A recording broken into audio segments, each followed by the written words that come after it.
Hello friends. हमारी topic है reflection of light. इसमें हमने इससे पहले दो वीडियोस में देख लिया है कि रिफ्लेक्शन क्या होता है, लाइट की डेफिनेशन क्या होती है, स्पीड ऑफ लाइट और लाइट का नेचर, ये सब हम पढ़ चुके हैं। इसके साथ ही हमने ये भी देखा कि जो कॉन्केव और कॉन्वेक्स लेंस होते हैं वो क्या होते हैं। आज जो हम स्टडी करने वाले हैं, आज के लेक्चर में हम क्या देखेंगे कि जो रूल्स होते हैं, यानी जब हमने कॉन्वेक्स और कॉन्केव मिरर देखे हैं तो उनसे बनने वाली इमेजेस की भी स्टडी हमें करनी है। तो हम आज के लेक्चर में देखेंगे कि किस तरीके से कॉन्केव मिरर से इमेजेस फॉर्मेशन होती हैं।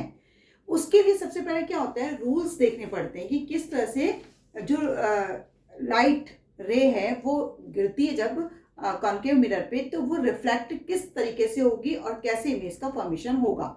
ओके, टॉपिक क्या है, rules for obtaining images formed by concave mirror, यानी कॉन्केव मिरर से जो इमेज फॉर्म होती है उनके रूल्स क्या हैं। तो सबसे पहले तो आपको एक चीज पता होनी चाहिए कि जो इमेज का फॉर्मेशन होता है वो कब होता है, जब टू रेज कहीं जाकर मीट हो जाती है, मिल जाती है आपस में, तो वहीं पर इमेज का फॉर्मेशन होता है। समझ आए? इस लाइन को आप नोट करें कि तो इमेज कहाँ बनती है। The image is formed at that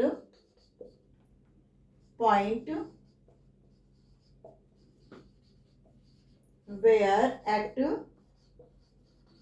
least two refracted ray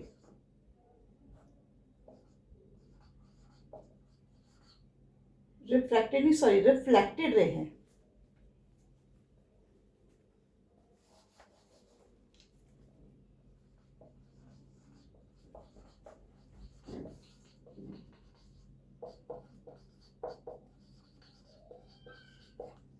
intersect it means कि जब भी इमेज फॉर्म्ड होगी तो दो रे होंगी, रिफ्लेक्टेड रे होंगी, जो एक पॉइंट पर जाकर मीट हो रही होंगी या इंटरसेक्ट हो रही होंगी, वहीं पर क्या होगा, इमेज का फॉर्मेशन होगा।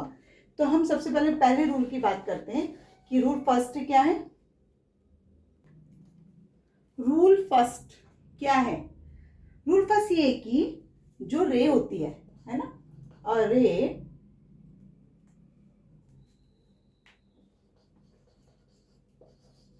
of light which is parallel to the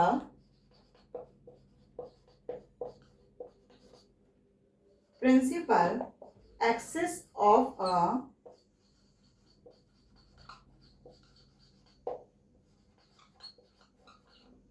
mirror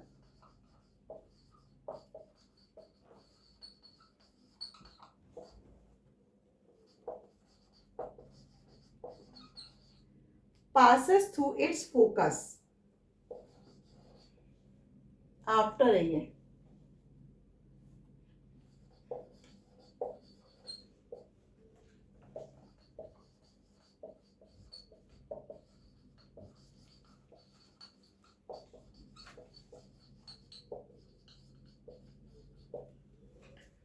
ये लिखना जरूरी नहीं है, लेकिन इसको समझना जरूरी है। A ray of light which is parallel to the principal axis, कोई भी रे है ना, कोई भी रे, लाइट ऑफ रे जो है, अगर किसी प्रिंसिपल एक्सिस के पैरेलल पे जाती है तो कॉन्केव मिरर से जब टकराएगी तो वापस रिफ्लेक्ट होकर फोकस पर, देखिए, पासेस थ्रू द फोकस, यानी किसको करेगी, पास करेगी फोकस को। समझ आया? यानी फोकस पे कट होगी। अब इसको देखो कैसे, डायग्राम देखो आप कैसे होगा इसका।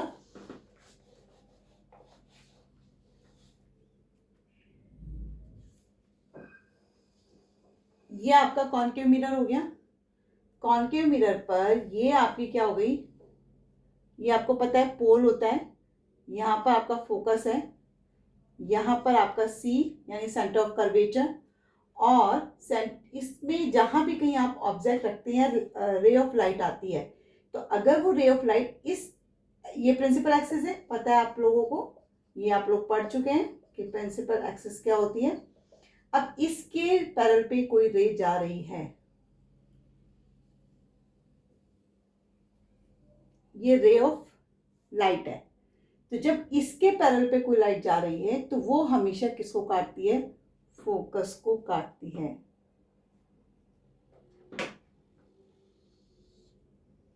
समझ आया? इसके पैरेलल पे जाने वाली लाइट फोकस को कट करेगी। ये हमारा पहला रूल है। रूल नंबर सेकंड देखते हैं क्या है। देखिए रूल नंबर सेकंड क्या कहता है ये कि कोई भी रे ऑफ लाइट, पूरा जो लिखा था मैंने पहले वाला सेम एज इट इज ही लिखना है आपको, बस उसमें चेंजिंग क्या होगी कि जो रे ऑफ लाइट पास हो रही थी, है ना, through the convex centre of curvature. समझना बात को, पहले हमने कहा था कि प्रिंसिपल एक्सिस के पैरेलल पे जा रही है, फोकस को काटेगी।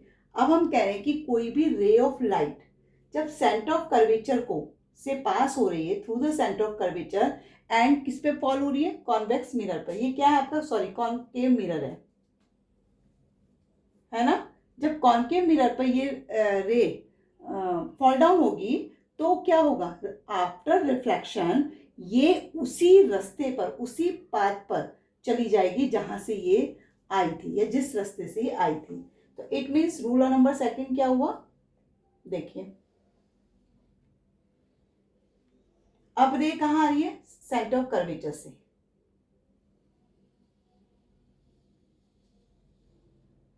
यहां से आई है ना, सेंटर ऑफ कर्वेचर से आई और इस पर फॉल डाउन हुआ। अब इससे ही क्या होगी? आफ्टर रिफ्लेक्शन ये क्या करेगी? जिस पास से आई थी, यानी सेंटर ऑफ कर्वेचर से अगर पास हो रही है कोई कॉनकेव मिरर पर, तो रिफ्लेक्शन के बाद क्या होगी? अलोंग द सेम पाथ, इस तरह से आई और इसी रास्ते से वापस चली गई। ये हमारा रूल नंबर सेकंड है। समझ, इस बात को अच्छे से समझ लेना कि कौन कौन से रूल है, क्योंकि जब हम फॉर्मेशन करेंगे इमेजेस का तो हमें इन्हीं रूल्स के अकॉर्डिंग फॉर्मेशन करना होगा। तो रूल नंबर सेकंड समझ आ गया आपको क्या होता है। अब हम बात करेंगे रूल नंबर थर्ड की। लिखना आपको वैसे ही जैसे मैंने फर्स्ट रूल में लिखना बताया है। अगर आपको रूल्स पूछ लिए जाते हैं तो आपको लिखने का तरीका वही होना चाहिए, सिर्फ अंतर होगा कि आपको जो चेंजेस हैं। अब रूल नंबर सेकंड में हमने बताया था कि सेंटर ऑफ कर्वेचर से पास हो रही है through the centre of curvature pass, then after reflection along with same path. तो ये लाइनें आपको उसमें जोड़ देनी है। नंबर 3 पे आप क्या बात करेंगे कि रे ऑफ लाइट जब पास करती है थ्रू द फोकस। समझना बात को कि अगर कोई रे ऑफ लाइट फोकस को पास कर रही है तो आफ्टर रिफ्लेक्शन जब इस पे मिरर पे गिरेगी तो आफ्टर रिफ्लेक्शन क्या होगा? वो प्रिंसिपल एक्सिस के क्या होगी? पैरेलल पे चली जाएगी।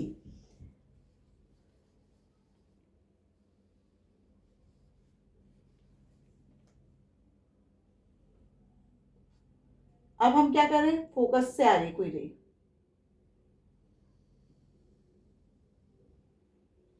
समझ आया? ये फोकस को इसने कट किया है तो ये क्या करेगी? आफ्टर रिफ्लेक्शन कहाँ चली जाएगी? प्रिंसिपल एक्सिस के पैरेलल पर चली जाएगी। ये रूल नंबर क्या होगा? थर्ड होगा।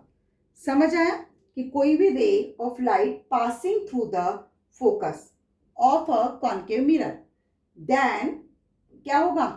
After reflection parallel to the principal axis. Clear? अब रूल नंबर 4 देख लेते हैं क्या होता है।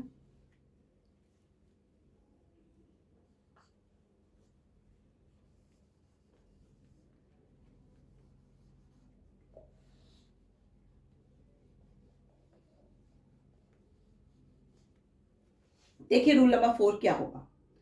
रूल नंबर 4 वैसे आपने पढ़ रखा है कहाँ पर? लॉ ऑफ रिफ्लेक्शन में।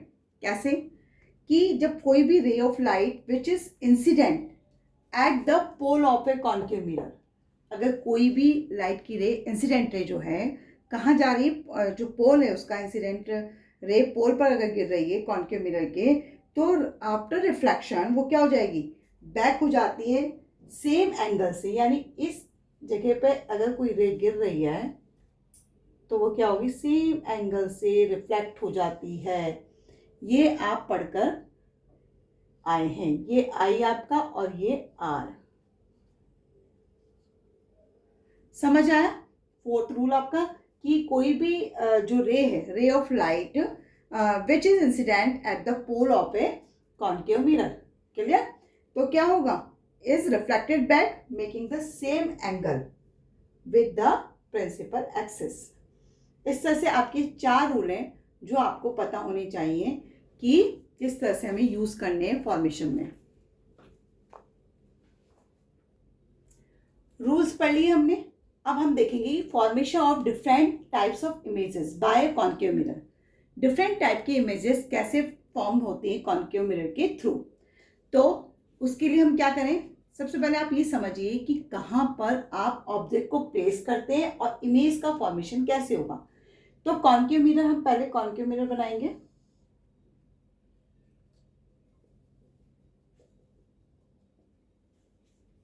ये आपको पता है क्या है? ये हमारा पोल होता है ना? ये समझ लीजिए आप। अब यहां पर आपने फोकस लिया, ये आपने सी लिया। समझना, मैं बता रही हूं एक एक करके। अगर हम फॉर्मेशन कर रहे हैं डिफरेंट टाइप्स ऑफ इमेजेस की, तो 6 केस हम लेते हैं कि कहाँ कहाँ हम ऑब्जेक्ट को प्लेस करेंगे।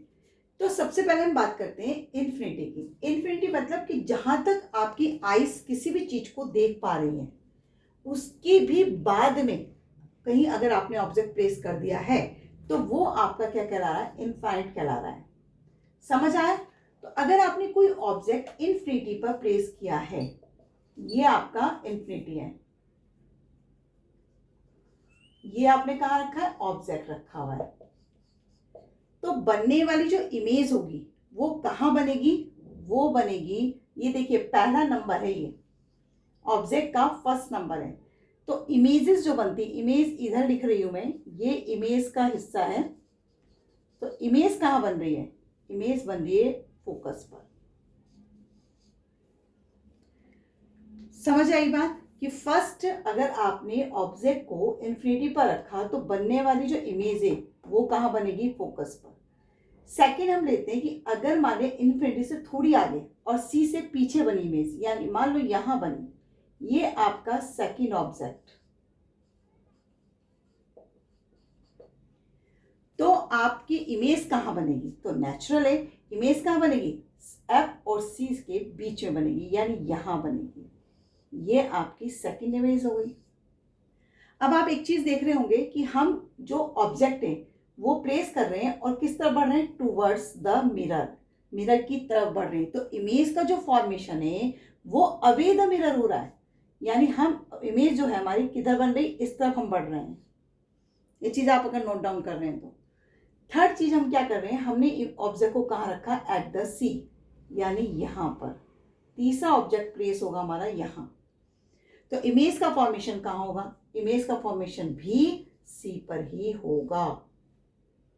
समझ आया? फोर्थ पॉइंट में हम ऑब्जेक्ट को प्लेस कर रहे हैं यहां, यानी सी और एफ के बीच में। तो बनने वाली में अब इधर बढ़ना है हमें, तो नेचर के बियॉन्ड द सी, यानी ये समझ लीजिए यहां बनेगा। फोर्थ, ये ऑब्जेक्ट है, ये इमेज है। नेक्स्ट फिफ्थ केस हम कहां रख रहे हैं? फोकस पे रख लेते हैं। समझ आया? तो जब फोकस पे आप कोई भी वो रखेंगे, ऑब्जेक्ट रखेंगे, तो बनने वाली इमेज आपकी कहां बनेगी?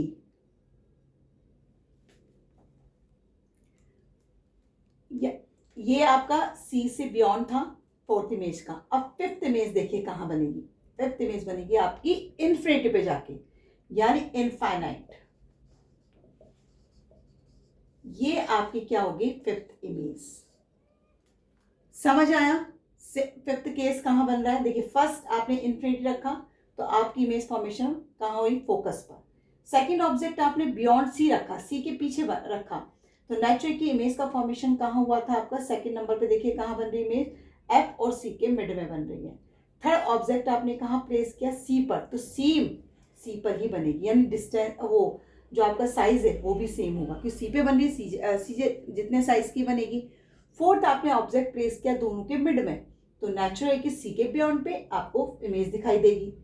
फिफ्थ पॉइंट आपने कहाँ रखा, फोकस पर। तो इमेज का फॉर्मेशन आपका कहाँ चला जाएगा, इनफाइनाइट, और लार्जर होगी बहुत ज़्यादा। क्यों? क्योंकि आप इनफाइनाइट पे कहाँ मीट जाऊंगी लाइनें जाकर। इमेज का फॉर्मेशन हमने पहले ही कहा था, जहाँ दो लाइन इंटरसेक्ट होती हैं, तो दो लाइन पता नहीं कहाँ जाकर इंटरसेक्ट हो रही है, तो नेचुरल की लार्ज इमेज फॉर्मेशन होगी। अब आते हैं 6 पॉइंट पर। तो 6 पॉइंट कहाँ, एफ और पी। एफ और पी यानी यहाँ पर रखा जाएगा, इन दोनों के मिड में।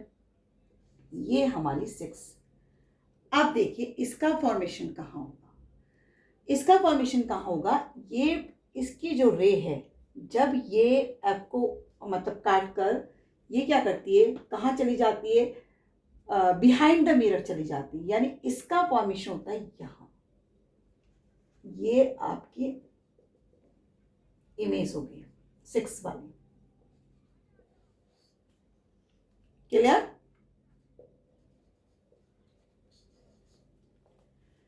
क्योंकि आपने देखा होगा जब हम जैसे हमारा मेकअप मिरर होता है, या आप जब शेविंग करते हैं तो उस मिरर में जब आप बिल्कुल क्लोज आ जाते हैं तो आपकी जो इमेज फॉर्मेशन होती है वो लार्ज होती है बहुत ज़्यादा और इरेक्ट होती है। इसीलिए जब आपने इसके पास पोल के पास जब ये रखा है ना, जो आपने पोल के पास लिया ऑब्जेक्ट, तो देन इमेज का फॉर्मेशन क्या होगा, इरेक्ट होगा, और कैसा होगा, वर्चुअल होगा, है ना, लार्ज इमेज आपको मिलेगी।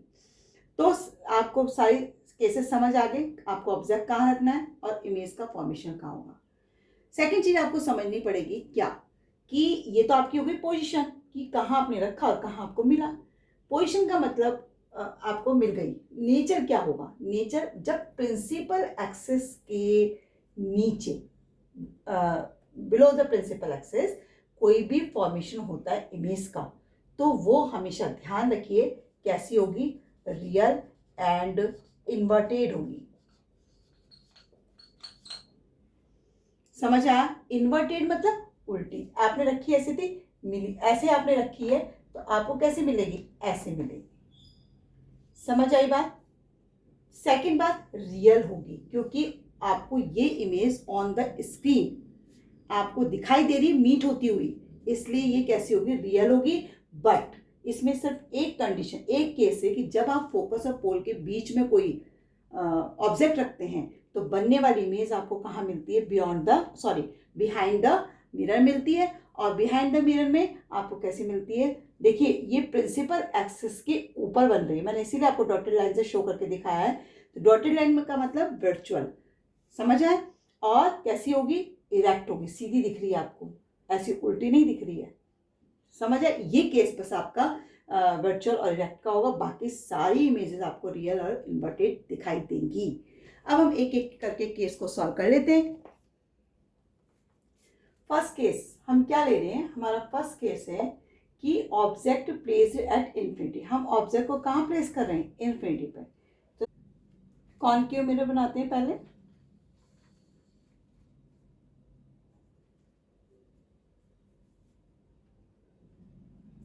फर्स्ट हमारा क्या होता है, देखो अगर हम स्केल से कोई चीज ले रहे हैं तो मिड में आप उसको लोगे। मेरा बोर्ड है तो हो भी सकता है इधर उधर, हाथ भी हिल सकता है, देखो हिल गया है, आप लोग ध्यान रखेंगे इस चीज का। और ये क्या होगा, पोल होगा। अब इससे ये भी ध्यान रखना कि जो हमारा सेंटर ऑफ कर्वेचर होता है वो इसका मिड होता है। तो मिड यानी मैं इसको यहाँ मान लेती हूँ सी फिलहाल अभी, और एफ क्या होगा हमारा, ये हो गया एफ। ठीक है, अब हमने फर्स्ट रूल क्या पढ़ा हुआ है। अब फर्स्ट देखो, मैंने पहले ही कहा था आपको कि हमें रूल के अकॉर्डिंग चलते हैं। तो फर्स्ट रूल हमने क्या पढ़ा है, कोई भी रे जो फोकस को कट करेगी वो प्रिंसिपल एक्सिस के पैरेलल पे जाएगी, तो हमने फोकस से कट कर दी एक रे, क्योंकि हमारा तो वो कहाँ रखा हुआ है, इन्फिनिटी पर। तो इन्फिनिटी पर रखा हुआ है तो पता नहीं ना कहाँ किस तरह से बहुत लार्ज वो होगा। अब जब ये फोकस को काट रही है तो प्रिंसिपल एक्सेस के पैरेलल पे, यानी ये आपकी प्रिंसिपल एक्सेस है, इसके पैरेलल पे ये लाइन यहाँ आ जाएगी। समझ रहे हो ना मैं क्या कर रही हूँ?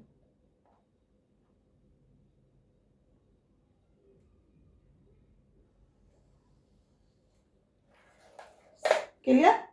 सेकंड हमने क्या पढ़ा कि कोई भी रे जब सेंटर ऑफ कर्वेचर पर गिरती है तो वो उसी रास्ते से वापस चली जाती है। तो सेंटर ऑफ कर्वेचर से आने वाली रे उसी रास्ते पे वापस जाएगी।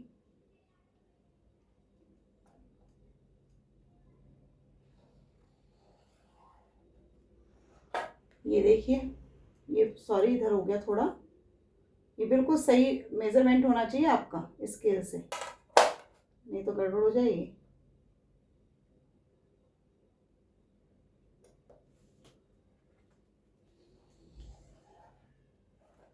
देखिए ये कहाँ से आई, फोकस को कट किया, ये वापस प्रिंसिपल एक्सिस के पैरेलल पे चली गई। सी वाली सी से आई और सी से ही वापस चली गई। समझ आया? ये हमारा क्या है, फोकस है, और ये हमारा क्या है, सी है। सी यानी सेंटर ऑफ कर्वेचर। जहाँ दो रे मीट होती हैं वहीं पर क्या बनता है, आपका इमेज फॉर्मेशन होती है। तो ये देखिए आपकी इमेज फॉर्मेशन हो रही है। समझ आया? दूसरी बात मैंने आपसे क्या कहा था कि जब भी रे प्रिंसिपल एक्सिस के नीचे, मतलब आई मीन इमेज बनेगी, तो वो क्या होगी, रियल एंड इन्वर्टेड होगी। तो जो आपकी प्रिंसिपल एक्सिस के ऊपर रखा था ऑब्जेक्ट, कहाँ रखा है हमें नहीं पता क्योंकि इन्फिनिटी पे रखा है, तो आने वाली जो फॉर्मेशन है वो कहाँ बनी, फोकस पे बनी। और जब आप इसको नाम देंगे तो रखा तो ए और बी से जाता है सीधा, है ना, लेकिन यहाँ पर आप नाम क्या देंगे, बी डैश और ए डैश। समझ आया?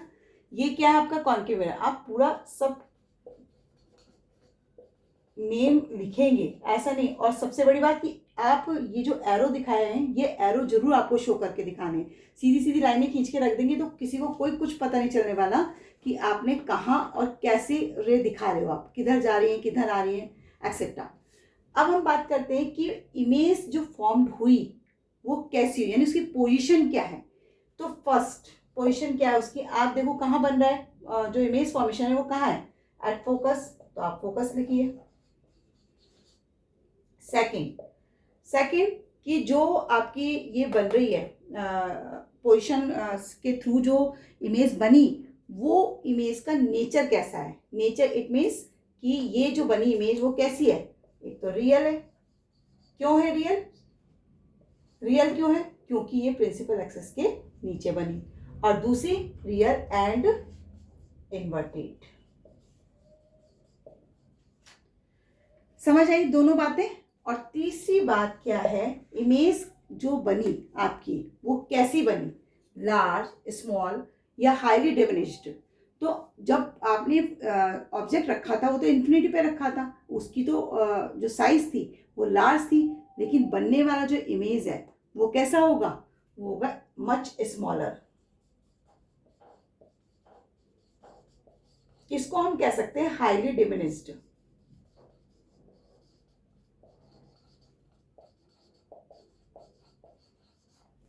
मेरे हिसाब से आपको समझ आ गया होगा कि कैसे इन्फिनिटी पे रखी हुई इमेज का फॉर्मेशन होगा और कहाँ होगा। समझ आया? सेकंड केस हमारा क्या लेंगे हम, object is placed beyond the C. अब हम जो ऑब्जेक्ट है हमारा उसे हम कहाँ रख रहे हैं, सी के पीछे। ये हमारा कॉनकेव मिरर हो गया, और कॉनकेव मिरर में मिड में क्या होगा, पोल,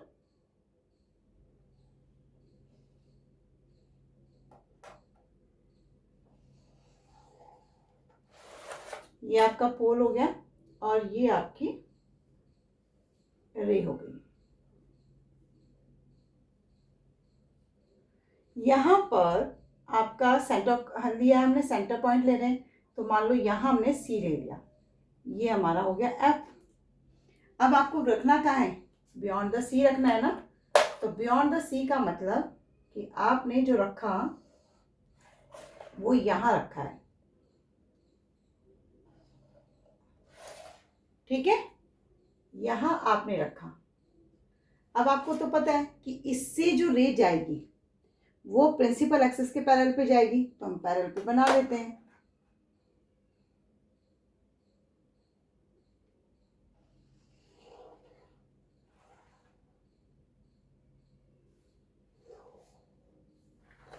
इसका नाम हमारा ऑब्जेक्ट का क्या होगा, ए और बी होगा। ठीक। अब ये भी आपको पता है कि जो इसके पैर पे जाएगी वो किसको क्रॉस करेगी, एफ को क्रॉस करेगी, तो एफ को क्रॉस कर दीजिए आप।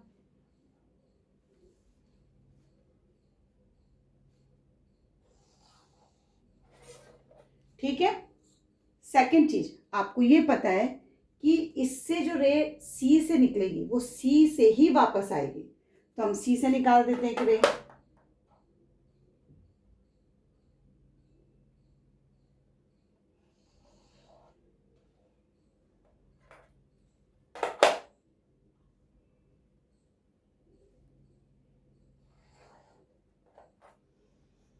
समझ आ गया। अब ये रे यहां से गई है और यहां से आई है, ये रे यहीं से गई है और यहीं से वापस आ गई है। एक अब आपने पढ़ा है, मैंने बताया था आपको कि जहां दो रे मीट होती हैं यानी इंटरसेक्ट करती हैं आपस में, वहीं पर क्या होता है, इमेज का फॉर्मेशन होता है। समझ आया। और ये कैसे बनेगा, उल्टा। क्यों बनेगा उल्टा, क्योंकि प्रिंसिपल एक्सिस के नीचे बन रहा है। अब हम कह सकते हैं इमेज जो फॉर्म्ड हुई बाय द कॉन्केव मिरर वो किस तरह से हुई, कैसी हुई। तो सबसे पहले पोजीशन की बात करेंगे, तो कहाँ इमेज, फर्स्ट पॉइंट आपका क्या आएगा, इमेज का पोजीशन क्या हो रही है, between the C and F. C क्या है, सेंटर ऑफ कर्वेचर, एफ क्या है, फोकस। तो आप क्या लिखेंगे, between C and F.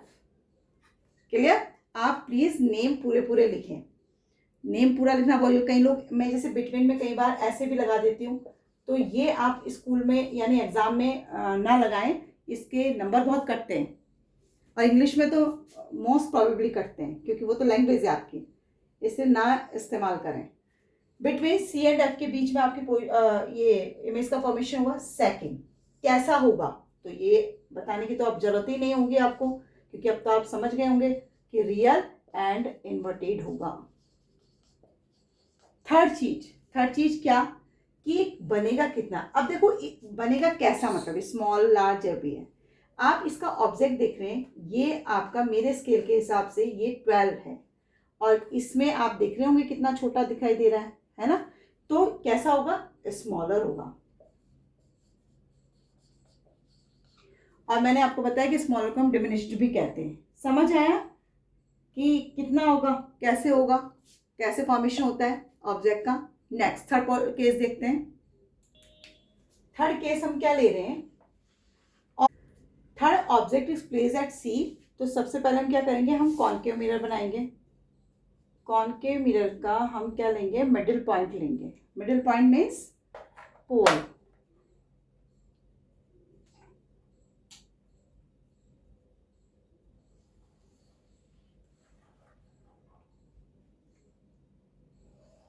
Okay, ये मान लीजिए आपका ये हो गया एफ, थोड़ा सा दूर बना लेते हैं, ये हो गया सी।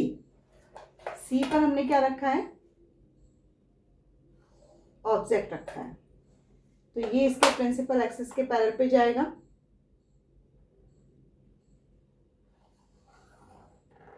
और किसको काटेगा, एफ को काटेगी।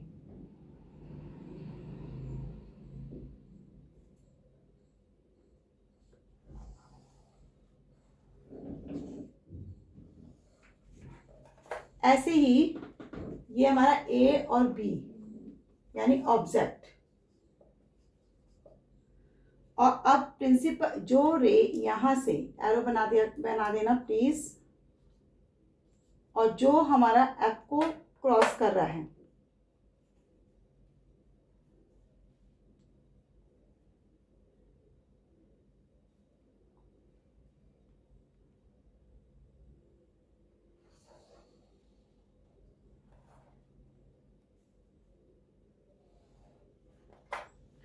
वो जब एफ को क्रॉस करेगा तो प्रिंसिपल एक्सिस के पैरेलल पे जाएगी वो रे।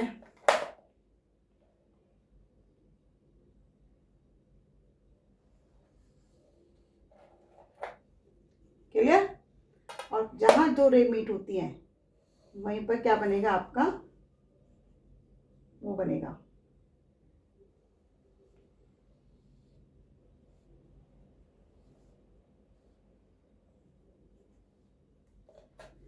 जहाँ दो रे मीट होंगी वहीं पर आपका क्या बनेगा, इमेज। तो ये क्या होगी, इमेज।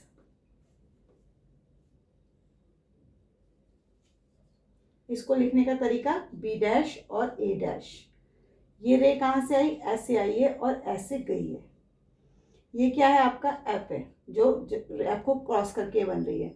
तो ऑब्जेक्ट जो बन रहा है यानी इसकी पोजीशन क्या होगी, फर्स्ट इसकी पोजीशन क्या होगी, कहाँ बन रहा है, एट सी पर बन रहा है, यानी सी पे ही है और सी जितना ही है। सेकंड बात क्या है, कैसा होगा, नीचे बन रहा है प्रिंसिपल एक्सिस के, तो रियल एंड इन्वर्टेड होगा।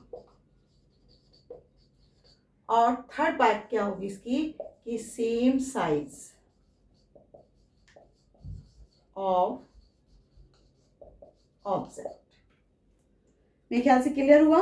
सी पर बनने वाले तो आपको लर्न भी हो जाएगा, सी पे जो रखा जाता है वो सी पर ही बनता है, सेम साइज बनता है और रियल और इन्वर्टेड बनता है। Clear. Object is place between F and C, ये हमारा फोर्थ केस है। तो concave mirror,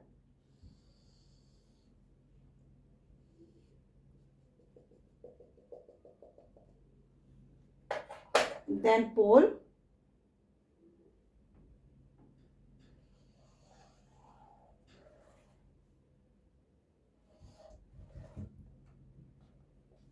F and C.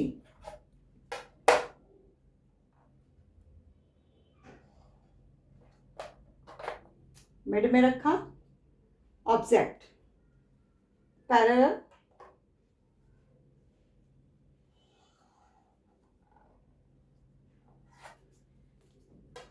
Focus हो कट,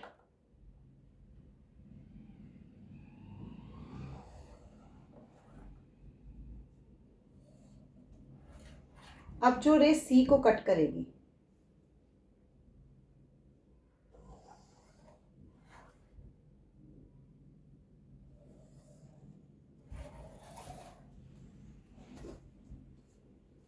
दिखाई दे रही है आपको। तो इमेज का जो फॉर्मेशन आपका होगा इसमें, वो कहाँ होगा,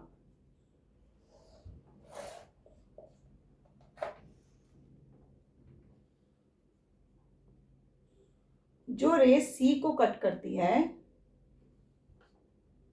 वो सी पर ही वापस जाएगी, और जो रे इसको पैरेलल जाती है वो फोकस को काटेगी। ये रूल तो हमारे पढ़े हुए हैं हमने, है ना। उसके हिसाब से आप फॉर्मेशन करेंगे। ये हमारा क्या था, ऑब्जेक्ट था, ए और बी ऑब्जेक्ट। और ये क्या होगा हमारा, इमेज। क्लियर। इसको लिखेंगे कैसे, बी डैश और ए डैश। समझ आया कि अगर एफ एंड सी के बीच में अगर हमने ऑब्जेक्ट को रखा हुआ है तो जो हमारा बनने वाली इमेज है वो सी के बियॉन्ड बनेगी। तो फिर अगेन हम इसकी जो फॉर्मेशन हमारा हुआ है उसके अकॉर्डिंग हम कैसे बता सकते हैं, क्या रिजल्ट आएगा हमारा। रिजल्ट क्या होगा कि जो इमेज फॉर्मेशन हुई है कहाँ हुई है, बियॉन्ड सी, इमेज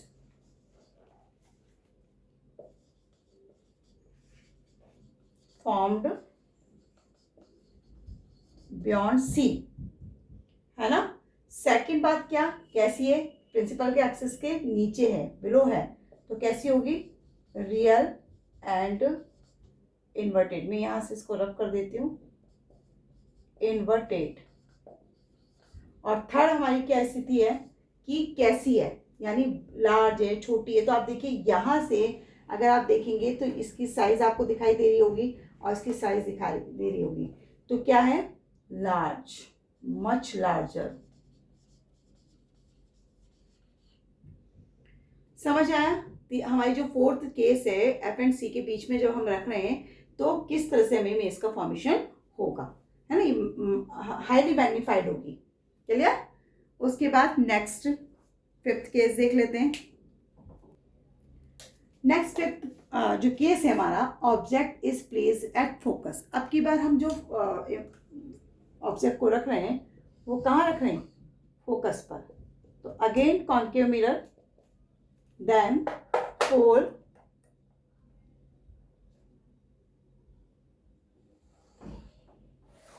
ये हमारा पोल हो गया। उसके बाद ये फोकस और ये सेंटर ऑफ कर्वेचर। अब हम कहाँ रख रहे हैं? फोकस पर रख रहे हैं। ये हमारा फोकस पे हो गया। फोकस से निकलने वाली रे पैरेलल जाएगी, तो ये हमने पैरेलल बना दी। फिर आपको पता है पैरेलल जाएगी तो फोकस को कट करेगी, तो ये हमने फोकस को कट कर दिया। अब जो सेंटर ऑफ कर्वेचर से रे जाती है,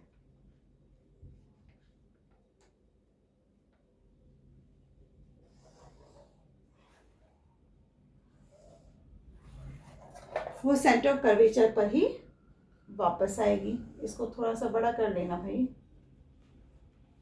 ठीक है। ये यहाँ से पैर गई थी, यहाँ से वापस आई, ये यहीं से गई, यहीं से वापस आ गई। अब देखिए रे कहाँ जाके मीट होंगी? कहीं जाके मीट होंगी, कहीं कहाँ आई डोंट नो, यानी इन्फिनिटी पे होगी, जहां आप देख नहीं पा रहे। तो आप जो लिखेंगे वो क्या लिखेंगे? इमेज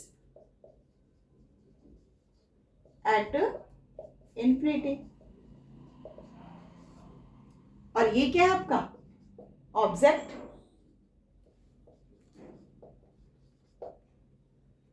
क्लियर हुआ? ये आपका कॉन्केव मिरर। अब इसके बारे में कि image formed by the concave mirror में जब एट फोकस पे रखा रहता है ऑब्जेक्ट, तो क्या आपको सिचुएशन मिलती है? तो सबसे पहली बात तो आपको इमेज कहाँ मिली है, तो आप लिखेंगे एट इन्फिनिटी, यानी उसकी पोजीशन क्या हो गई? इन्फिनिटी। सेकंड, उसका नेचर कैसा होगा? Real and inverted. और थर्ड क्या आपको पता लगाना है कि थर्ड उसकी हाइट क्या होगी, यानी वो लार्जर होगा या स्मॉलर होगा। तो क्या होगा? हाईली मैग्नीफाइड, यानी मच लार्जर।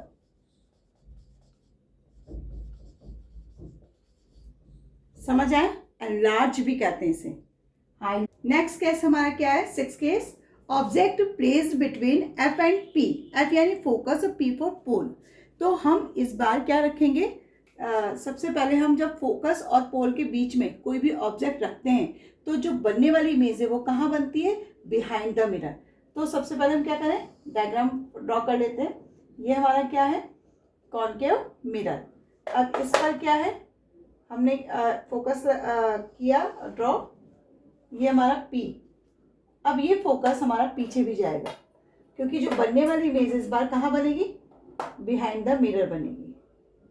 अब मैं विदाउट स्केल बनाऊंगी, क्योंकि इतना लंबा तो मेरा स्केल है नहीं, है ना। तो मैं विदाउट स्केल बना रही हूँ, क्योंकि इस स्केल के थ्रू मैंने आपको एक्सप्लेन कर दिया है। ये हमारा फोकस हो गया और ये हमारा C हो गया। हमने इस बार कहाँ रखा है? ये देखिए,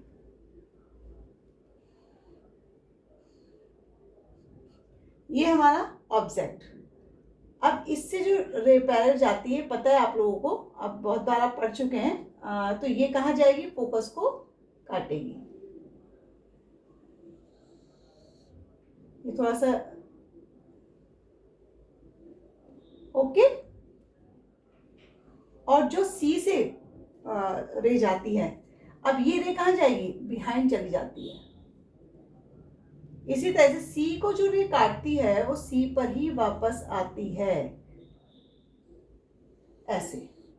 और ये कहाँ जाएगी? मीट होती है पीछे की तरफ।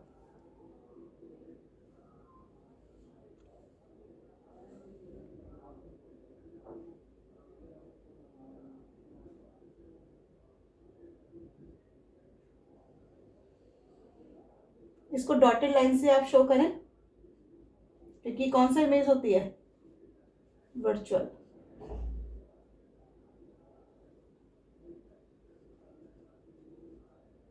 स्केल से सही रहता है ना, थोड़ा सा सही मेजरमेंट होता है। तो मेरे ख्याल से आपको क्लियर हुआ। ये हमारी क्या थी?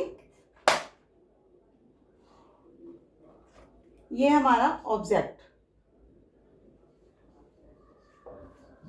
जिसको हम A और B से प्रेजेंट करते हैं।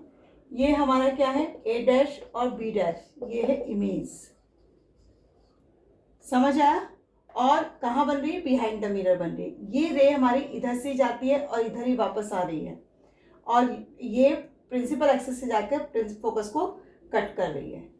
तो इस तरह से ये क्या हुआ हमारा। अब इसका रिजल्ट क्या है, देखिए रिजल्ट मीन्स कि हमें कहाँ मिल रहा है, इमेज फॉर्मेशन कहाँ हो रही है। तो आपका पहली पोजीशन क्या बताएंगे आप, behind the mirror.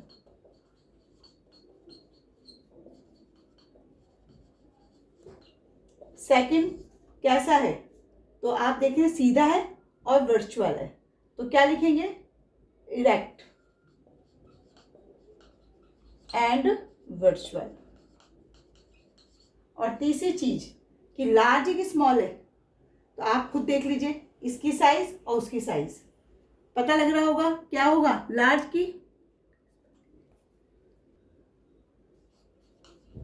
Larger than object. समझ आ गया, 6 आपका पॉइंट क्लियर हो गया होगा मे बी। ओके, हमें जब ये सिचुएशन दी जाती है कि कंपास के थ्रू कैसे फॉर्मेशन होगा इमेजेस का, तो हम क्या करते हैं, सबसे पहले हम वही अगेन इसको ध्यान देना मैं कैसे बना रही हूँ क्या कर रही हूँ। तो हम सबसे पहले क्या करेंगे, कॉनकेव मिरर बनाएंगे। तो अगर इस तरह से हम कॉनकेव मिरर बना रहे हैं तो that is not a use compass, आपने कंपास यूज़ किया ही नहीं। तो हम क्या करेंगे, इसको भी हमें किससे बनाना होता है, कंपास के थ्रू ही बनाना होता है। ये मैं सिर्फ आपको बता रही थी, इसलिए ध्यान रखिए हर चीज़ें। तो कंपास के थ्रू अगर आपसे कहा गया बनाने के लिए, तो आप क्या करेंगे, किस रेडियस के थ्रू आपको बनाना है। मान लिया आपको बनाना है, देखिए मैंने आप लिया है यहाँ पर 8, तो क्या करेंगे हम, ये यहाँ एक मिड पॉइंट ले लीजिए आप, और 8 पर आप क्या बनाएं, कॉनकेव बनाएं।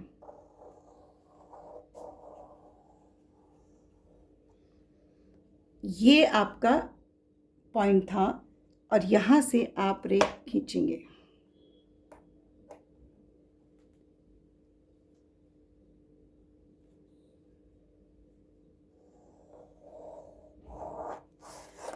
आपको बताया गया है कि ये क्या है, आपकी radius of curvature. Radius of curvature यानी कि ये आपका सी पॉइंट है। अगर मैंने ये 8 लिया है तो आपका जो फोकस होगा ना वो सी, ये पी है हमारा, ये हमारा क्या है, कॉनकेव मिरर है। तो हमारा जो 8 है, तो ध्यान रखें कि फोकस जो होगा वो कितना होगा, वो हमारा होगा 4, यानी इसका हाफ हो जाता है दिस वन। समझ आया कि ये हमारा फोकस होगा। क्या आपको इसके कंपास के थ्रू कैसे शो करके दिखाना है, ये मैं आपको एक्सप्लेन कर रही हूँ। अब मान लिया हमने क्या करा था, हमने जो ऑब्जेक्ट है वो कहाँ प्लेस किया, वो हमने रखा बियॉन्ड सी, यानी सी से पीछे हमने रखा हुआ है। तो इट मीन्स कि हमने यहाँ पर ये रख दिया ऑब्जेक्ट, तो इसके पैरेलल पे ये लाइन जानी चाहिए।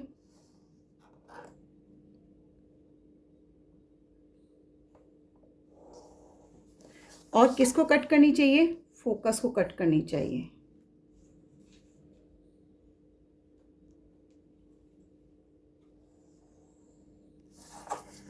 उसके बाद सेकंड, आपको रूल पता है कि जब भी कभी, ये हमारा क्या है, ऑब्जेक्ट था ए और बी। अब आपको ये भी पता है कि जो रे सी से कट करती है,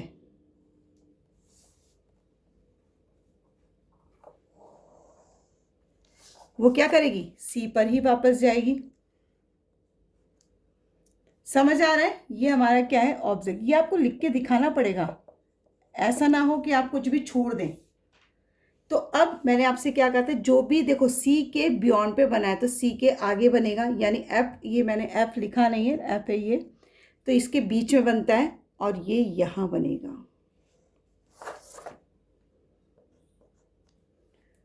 अब हमने देखो यहाँ से आपकी जो डिस्टेंस थी सी ऑफ कर्वेचर की जो डिस्टेंस थी वो क्या थी, यानी हमें ये तो पता ही है ना कि ये डिस्टेंस और ये डिस्टेंस हमारी क्या होती है, आर मानते हैं हम इसे, यानी रेडियस ऑफ कर्वेचर कहते हैं। रेडियस ऑफ कर्वेचर जो हमारा होता है ये कितना होता है पता है ना, F is equal to R by two, यानी आर बाई टू का मतलब क्या हुआ कि ये जो रेडियस ऑफ कर्वेचर का हाफ होगा फोकस। तो अभी हमने क्या लिया था, जो हमारा सेंटर ऑफ कर्वेचर हमने पी से लिया था, यानी रेडियस ऑफ कर्वेचर लिया था वो 8 लिया था, 8 लिया था, है ना। तो फोकस हमारी कितनी हो गई थी 2, 4, तो फोकस हमने 4 ले ली, समझ आया। यानी पी और एफ के बीच का जो डिस्टेंस है वो 4 होगी, यानी पी और एफ के बीच की डिस्टेंस कितनी है हमारी 4। किस तरह से निकाला हमने, इस तरीके से। तो आया समझ में। अगर आपको न्यूमेरिकल में दे भी दिया जाता है कि इसका डिस्टेंस क्या है, आपको कैसे निकालना है, या आपको बताया गया है कि सेंटर ऑफ कर्वेचर अगर आपका 8 है या 5 है, तो आपको किस तरह से कॉन्केव मिरर को बनाना है, और आपको इसकी सहायता, कंपास की सहायता से, हेल्प के थ्रू ही आपको ये काम करना होगा। अगर आप इसकी तरह से मेजरमेंट नहीं लेंगे तो आपका ये गलत हो जाएगा। अगर विदाउट कंपास आपसे पूछा गया तो आपको अभी इतनी सारी फॉर्मेशन मैंने दिखाई है, उसी तरीके से कर लीजिए आप। अब बाकी अगर नहीं तो कंपास के थ्रू आप इस तरह से फॉर्मेशन करेंगे। ओके, मे बी आपको क्लियर हो गया होगा। ये सभी इमेजेस में अगर कोई डाउट हो या किसी तरह की कोई प्रॉब्लम हो तो आप कमेंट करके मुझसे पूछ सकते हैं कैसे। और अगर आपको कंटेंट्स क्लियर समझ आ रहे हों कि हाँ यस वेल एंड गुड, तो आप प्लीज़ लाइक ज़रूर करें। और नेक्स्ट लेक्चर में हम किसका फॉर्मेशन पढ़ेंगे, कॉन्वेक्स मिरर के थ्रू किस तरह से इमेजेस का फॉर्मेशन होता है उसकी स्टडी करते हैं। ओके।